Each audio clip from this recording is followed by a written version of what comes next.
अरे भाग्यवान, मेरे जूते कहाँ रखे हैं? मुझे बाहर जाने में देर हो रही है। तभी मालती कमरे में आती है। ये रहे आपकी जूते। मैं इन्हें साफ करने के लिए ले गई थी। अरे वाह, तुम कितनी समझदार हो। मेरे बिना कुछ कहे ही सारे काम कर देती हो। तभी मालती झिझकते हुए रमेश से कहती, सुनिए जी, आपसे एक बात कहूँ, बुरा तो नहीं मानेंगे ना? अरे नहीं नहीं, बेफिक्र होकर कहो। शादी से पहले मैं अपने मायके में नौकरी करती थी। मैं चाहती हूँ कि अब मैं फिर से नौकरी करना शुरू कर दूँ।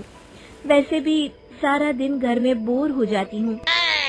देखो मालती, तुम्हारे नौकरी करने से मुझे कोई ऐतराज नहीं है, लेकिन तुम्हें एक बात बता दूं, हमारे खानदान में आज तक कभी किसी औरत ने नौकरी नहीं की।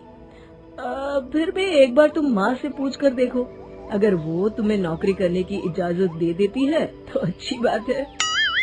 रमेश वहाँ से चला जाता है। फिर उसी शाम मालती अपनी सास के पैर दबा रही होती है। तभी उसकी सास मालती से कहती है, अरे क्या बात है बहू, आज तो ठीक तरह से मेरे पैर नहीं दबा रही। किसी ख्याल में खोई पड़ी है क्या? मैं भी तो जानूं आखिर बात क्या है। अब दरअसल वो माँ जी।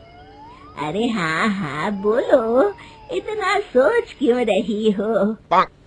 माँ जी, अगर आप बुरा न माने तो मैं नौकरी करना चाहती हूँ। घर के काम करने के बाद मेरे पास काफी वक्त बच जाता है। मालती की ये बात सुनकर उसकी सास गुस्से में, अरे बहू, तेरी तबीयत तो ठीक है ना?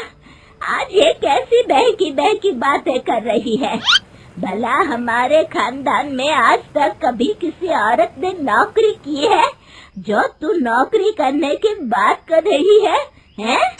अरे बहू, तू क्या रिश्तेदारी में हमारी नाक कटाना चाहती है? जितना जल्दी हो सके अपने दिमाग से नौकरी का भूत उतार दे। और अब जा, जल्दी से रसोई में जा, खाना बनाने का वक्त हो रहा है। मालती मन मारकर खाना पकाने के लिए रसोई घर में चली जाती है। अगले दिन, नमस्ते माँ जी, कैसी हैं आप? अरे आओ आओ दिवाकर बेटा, बैठो, मैं तुम्हारे लिए चाय मंगाती हूँ। बहू, जरा एक कप चाय तो लेती आना। फिर दिवाकर एक फाइल खोलकर मालती के सांस के सामने रख देता है। ये देखिए माँ जी, ये है पिछले महीने का हिसाब और ये रहे मुनाफे के रुपए। एक बार हिसाब देख लीजिए और इन कागजों पर अपने दस्तखत कर दीजिए। अरे दिवाकर बेटा, मैंने भला आज तक कभी तेरा हिसाब देखा है जो अब देखूंगी? ला बता, कहाँ दस्तखत करूं? तभी मालती चाय लेकर वहाँ आ जाती है और अपनी सास को बिना कागजातों को इस तरह लापरवाही से दस्तखत करते हुए देखकर हैरान रह जाती है। अच्छा माँ जी, अब मैं चलता हूँ, फैक्ट्री में बहुत काम है। फिर दिवाकर वहाँ से चला जाता है।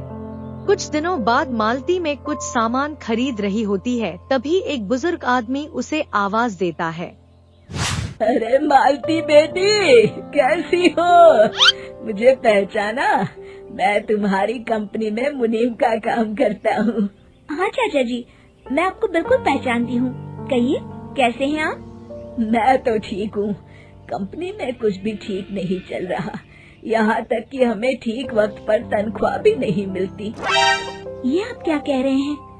अब क्या बताऊँ, आप लोग तो कभी हिसाब किताब देखने दफ्तर आते नहीं।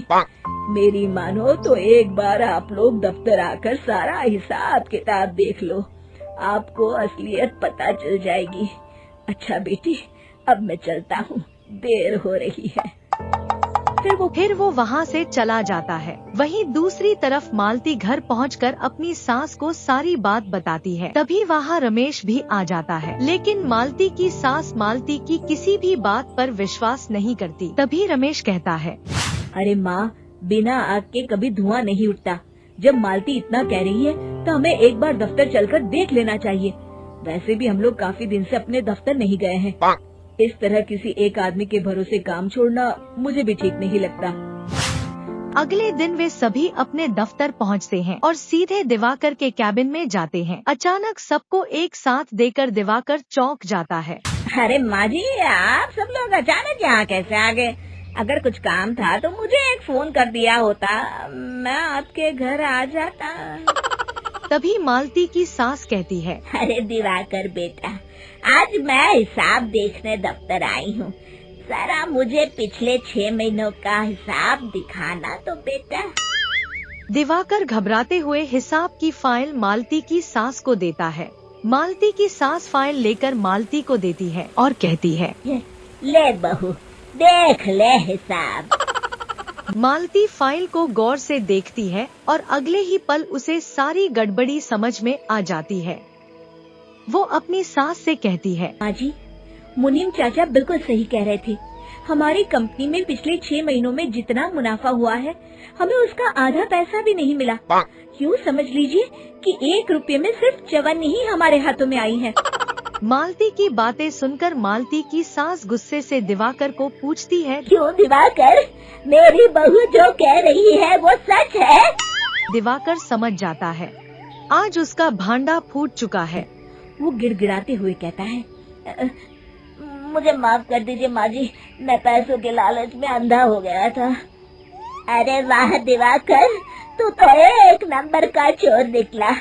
इतने दिनों से मैं तुझ पर आंख बंद करके भरोसा करती रही और तू मुझे ही चुना लगाता रहा। अभी के अभी निकल यहाँ से और दोबारा अपनी शक्ल मत दिखाना। दिवाकर वहाँ से भाग जाता है। मालती की सास मालती को शाबाशी देते हुए कहती है, बहू, आज मैं समझ गई कि पढ़ाई लिखाई हमारी जिंदगी में कितनी जरूरी है। मैं बहुत किस्मत वाली हूँ जो मुझे तुझ जैसी बहू मिली है। शिक्षा, पढ़ाई लिखाई का इस्तेमाल सही जगह करके हम दुनिया में बहुत कुछ बदल सकते हैं। दोस्तों, ये वीडियो आपको कैसा लगा?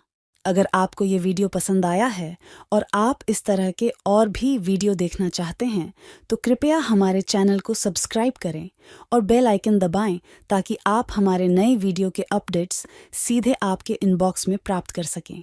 और हाँ, अपने दोस्तों के साथ इस वीडियो को शेयर करना न भूलें। धन्यवाद।